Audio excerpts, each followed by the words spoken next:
Your smartphone can help with directions, play your favorite music, and keep you well connected with your friends. Wait until you hear what your smartphone can do for your health. This is the device, which is the case that you attach to your phone, and you download the application from the App Store. And the goal is to hold the phone so your fingers are touching the metal plates in the back. Then the device will detect your rhythm and starts recording not just the heart rate, but actually recording an actual waveform of my heart rhythm. Cleveland Clinic Dr. Khaldoun Tarachi recently completed a study comparing AliveCore's electrocardiogram phone case and app to traditional landline phone monitoring in patients who have undergone treatment for atrial fibrillation. Atrial fibrillation is a very common rhythm problem. If the heart starts going too fast for too long, it gets tired, and patients develop heart failure symptoms. They start having shortness of breath, fatigue, palpitations.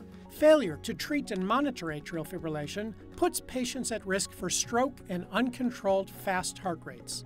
The goal is to get patients back in rhythm, either using medications or a procedure called ablation. Any patient who gets an ablation procedure, the next day morning they get discharged with what we call transtelephonic monitor.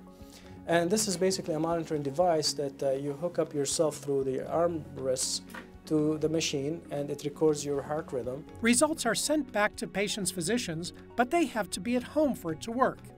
Enter the smartphone app. We called it the iTransmit study.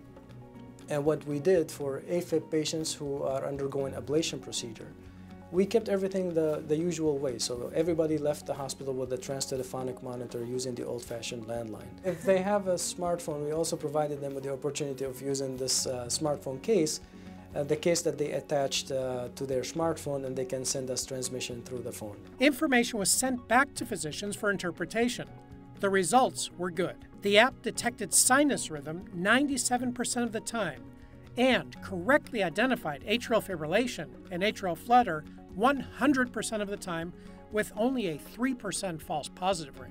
They liked it. They felt younger. One of the patients who used it felt, he felt proud showing it in front of his grandkids, and grandpa is cool. He's using his smartphone. Dr. Tarachi also says with smartphones, the sky is the limit. You can go anywhere from a device that records your heart rhythm. Nowadays you have devices that you attach to your smartphone, and you can look at the ear canal. It works like an otoscope that you can take a picture and send it to your physician. We can do some kind of mini sleep studies, measuring the oxygen saturation.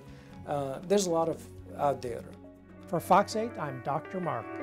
Dr. Marc is sponsored by the Cleveland Clinic.